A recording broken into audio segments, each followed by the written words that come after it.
Our objectives for this lesson are the following: graph transformations of logarithmic functions and determine its domain and range.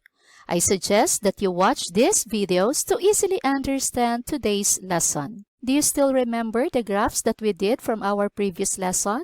So the green one is y equals the logarithm of x to the base 2, while the blue one is y equals the logarithm of x to the base 1/2.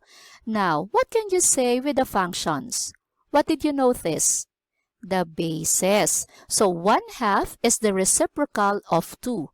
So what is the effect of changing the base to its reciprocal? What happens to the graph? So the graph of the original function reflects about the x-axis.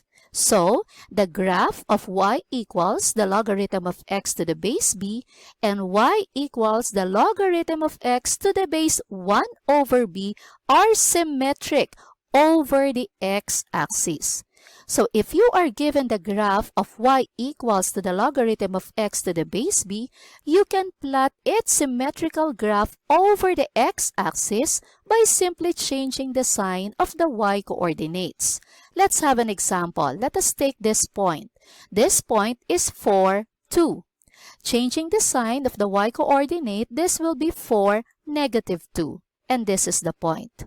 Let's have another one. This is 8, 3. Changing the sign of the y coordinate, this will be 8, negative 3. And this is the point. Doing this method, you can now plot the symmetrical graph of your original function. Just remember to change the sign of the y coordinates. Given the graph of f of x equals the logarithm of x to the base 2, what do you think will happen if I'll make this negative? So, g of x equals the negative logarithm of x to the base 2 reflects the graph of f of x equals the logarithm of x to the base 2 about the x-axis. So this graph will reflect about the x-axis. So it will look like this. So that is the effect of making your logarithm negative. It reflects over the x-axis. Now, what if I'll make the x negative like this one? So what do you think will be the effect? G of x equals the logarithm of quantity negative x to the base 2 reflects the graph of f of x equals the logarithm of x to the base 2 about the y-axis. So here is our graph and it will reflect about the y-axis, so the graph will look like this. So that is the effect of making your argument negative. It reflects about the y-axis. Now, what if I want to make my logarithm negative? So what again is the effect of making your logarithm negative? The graph will reflect about the x-axis. So let us reflect this graph about the x-axis and it will look this way. So this is the graph of negative logarithm of negative x to the base 2. Now, let us combine all the graphs. So let us start with our mother function. F of x is equal to the logarithm of x to the base 2. And then we made our logarithm negative and the graph reflects about the x-axis. So the graph looks like this. Going back to our mother function, we made our argument negative.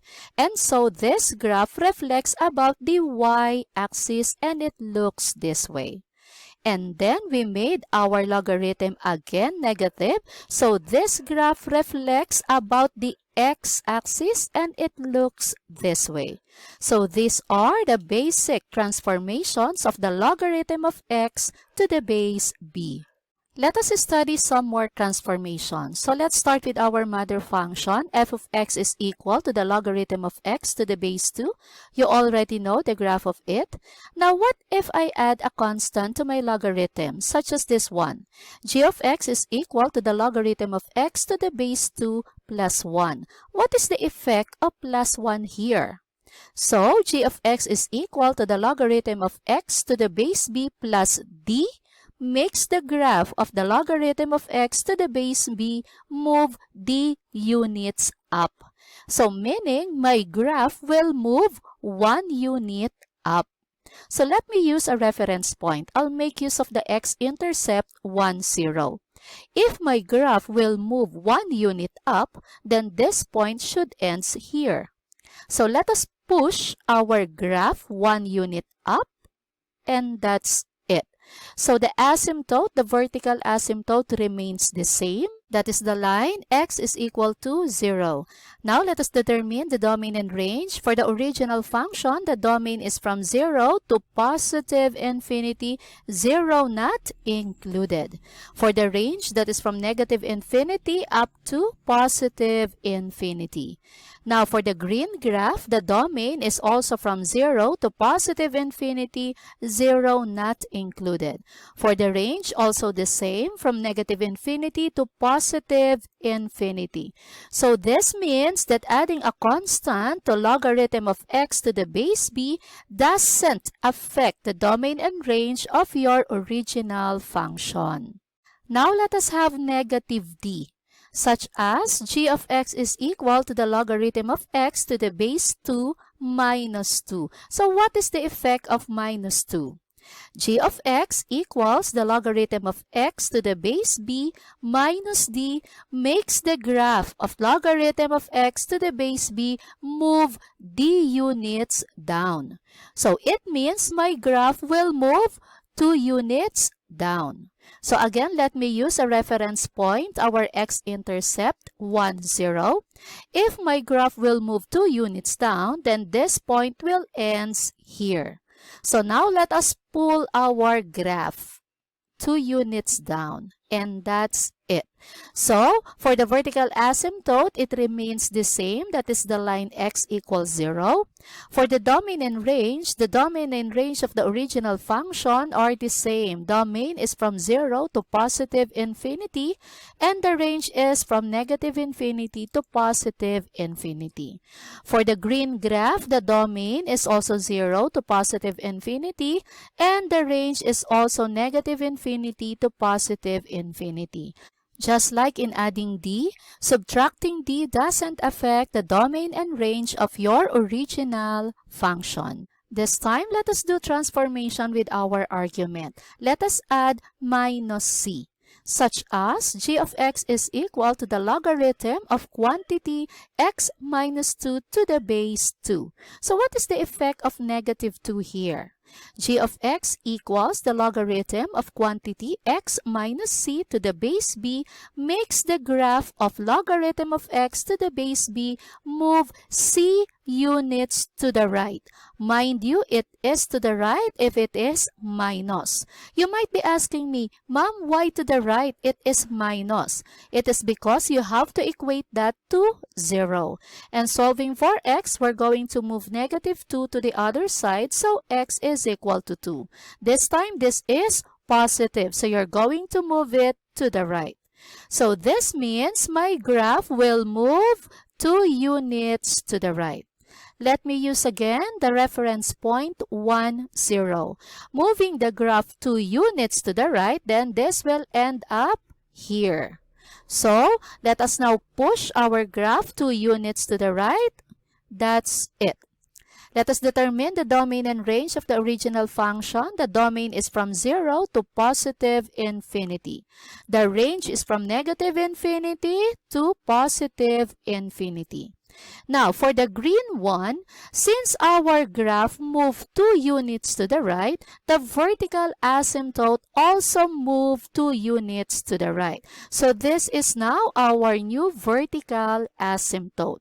So the domain of the green graph starts from 2 to positive infinity, 2 not included, because that is the vertical asymptote. And for the range, that is from negative infinity to positive infinity. So it means when you add something to your argument, that will affect the domain. If it is minus c, the new domain will start with the value of c going to positive infinity. Now let us have plus c. such as g of x is equal to the logarithm of quantity x plus 1 to the base 2. So what is the effect of plus 1 here? G of x is equal to the logarithm of quantity x plus c to the base b makes the graph of the logarithm of x to the base b move c units to the left. It is to the left because we have plus. This means that my graph will move 1 unit to the left. So using the reference point 1, 0, if my graph will move 1 unit to the left, then this point will end up here. So now let us pull our graph 1 unit to the left. That's it. The domain of the original graph is from 0 to positive infinity. The range is still from negative infinity to positive infinity. For the green graph, since the graph moved 1 unit to the left, the vertical asymptote also moved 1 unit to the left. So this is our new vertical asymptote. So the domain of the green graph will start from negative 1 to positive infinity, negative 1 not included. That is the vertical asymptote. For the range, it is the same from negative infinity to positive infinity. So once again, adding or subtracting a constant to your argument will affect the domain of the original function. So this time we add c. The new domain will start from the negative value of that c going to positive infinity. This time, let us multiply a number to our logarithm of x to the base b. Let us start with a number that is greater than 1. For instance, g of x is equal to 2 times the logarithm of x to the base 2. So what is the effect of multiplying 2 here? G of x is equal to a times the logarithm of x to the base b stretches vertically. The graph of f of x is equal to the logarithm of x to the base b by a factor of a. So meaning my graph will be stretched by a factor of 2. And how am I going to show that?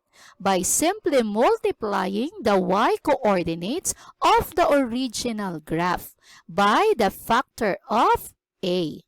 So let me show you. This one is 1, 0. The y-coordinate is 0 and multiplying it by 2 is still 0. So the point remains at 1, 0. Meaning the graph of 2 times the logarithm of x to the base 2 will still pass through this point. Let's have another point. This is 2, 1. 1 multiplied by 2 is 2. So the new point is 2, 2. And that is here. Another point. This is 4, 2. Y-coordinate is 2. Multiplied by 2 is 4. So the new point is 4, 4. And that is here. So the new graph will pass through these points. Let us graph now.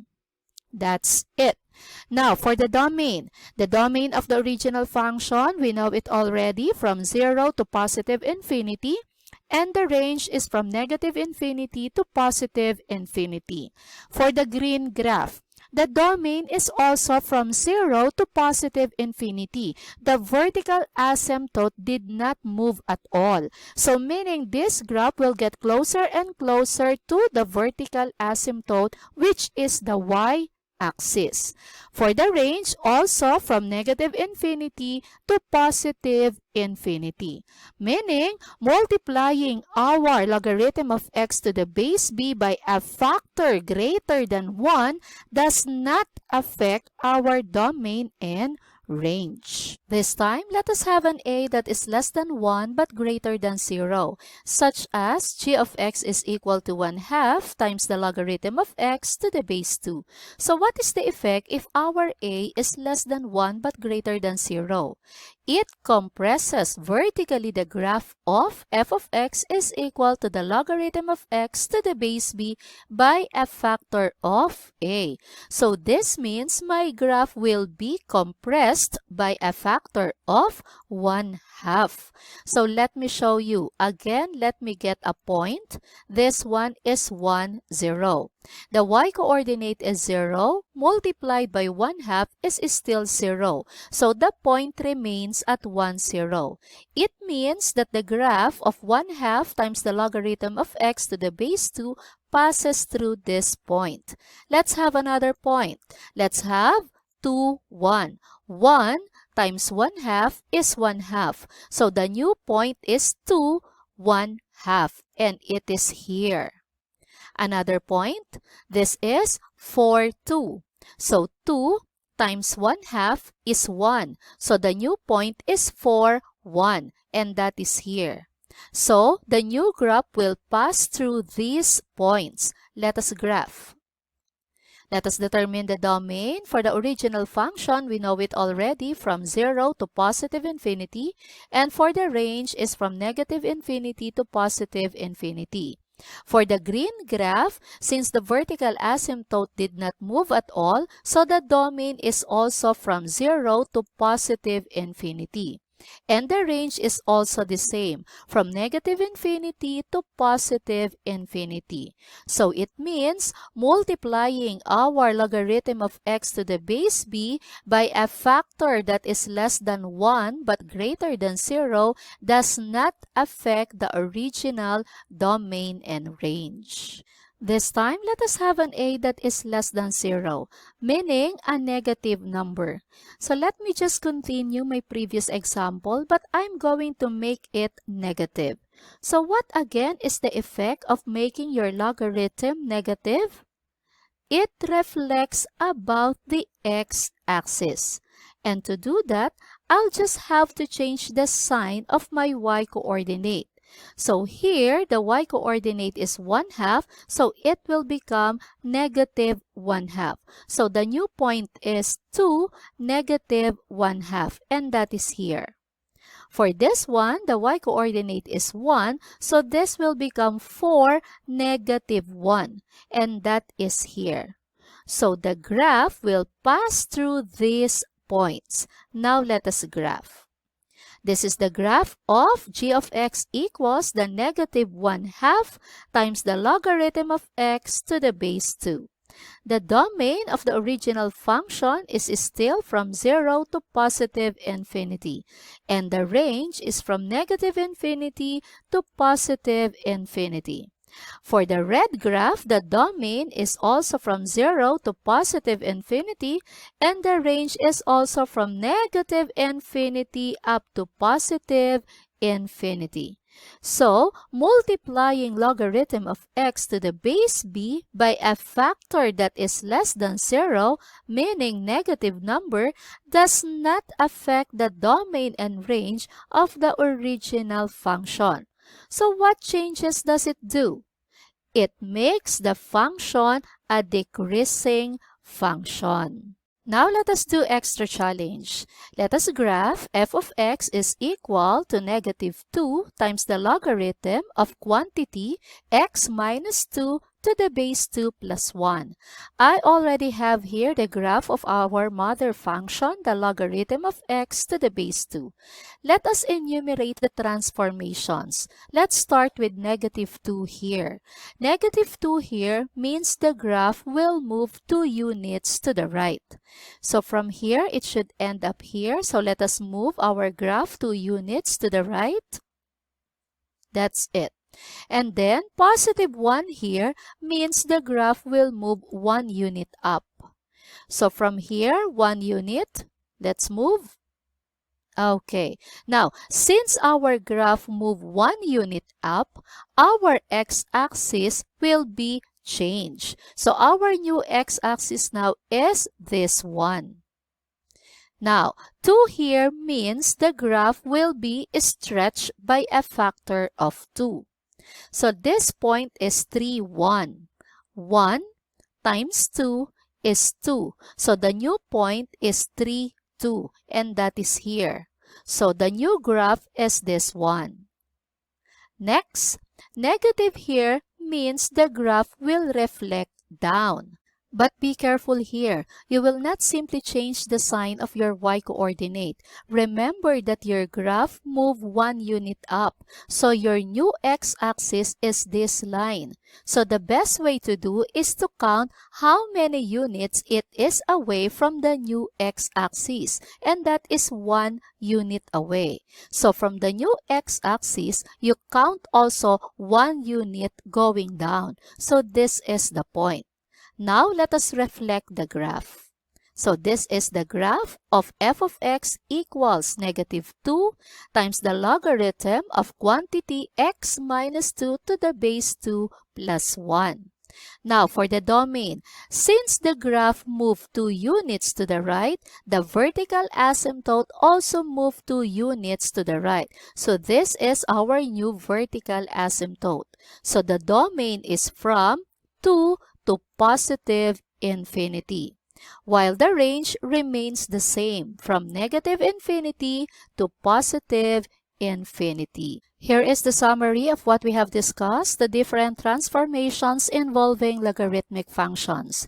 Reflection, horizontal shift, vertical shift, the vertical stretch or compress. For the domain and range, let me start first with the range. It is the set of all real numbers from negative infinity to positive infinity. And for the domain, it depends upon the value of your c. If your c is greater than 0, then the domain is from c to positive infinity. If it is less than 0, the domain is from negative c to positive infinity. Now, let us check your understanding. Pause this video for more time.